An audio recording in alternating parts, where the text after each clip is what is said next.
એ સમજુબા, હા બોલો ભાણિયા. જૂના જમાનાની કોઈ વાત યાદ હોય તો કરો ને. હા મને તો થોડીક યાદ છે, હા, હા. એટલે હું મિત્રને સંભળાવું. હા, સંભળાવો, બરાબર. સંભળાવો. હા. પેલા જમાનામાં નવઘણ ની માથે વાર આવી.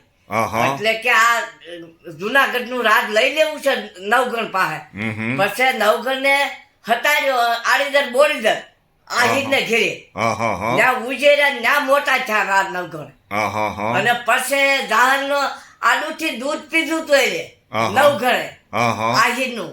એટલે પછી જય જાહર ના લગ્ન થયા ને તે જાહરે કીધું કે રા નવઘણે કીધું કે બેન બા માગો તમારે જે જોઈએ ગામ ગરાહ બધું માગો, મારે જુનાગઢ નો ગરાહ મળ્યો છે. બરાબર. એટલે પછી રા નવઘણે એમ કીધું અને બેન ને જાહરે એમ કીધું કે ભાઈ આજ મારે કાંઈ જોતું નથી, મારે સમય આવશે ને હું તેની તમારી પાસે કાપડું માગે.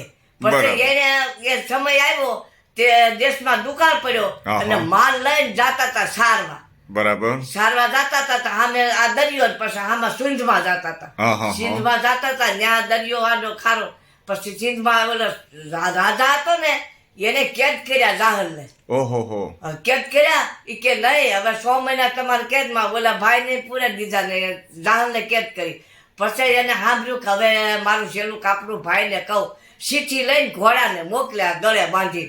એટલે જુનાગઢ ગયા ઘોડાહાનમાં અને ઈ ચીઠી પછી રા નવઘણ ઘોડાહાનમાં નીર સારવા ગયા. ઈ ચીઠી વાંચી અરે કે મારી બેન ને કાલ તો લાજમાં લૂંટ પડશે.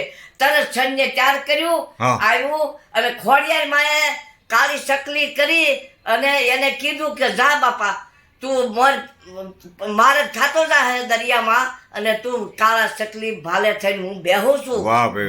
પછી ભાલે થઈને બેઠા, સૈન્યને જમાડ્યું, તાહળીમાં જે ખાવાનું હતું એ બધું માગી લીધું. બધા છે ને તાહળીમાં બધાને જમાડીને પછી હાંક્યું દરિયામાં.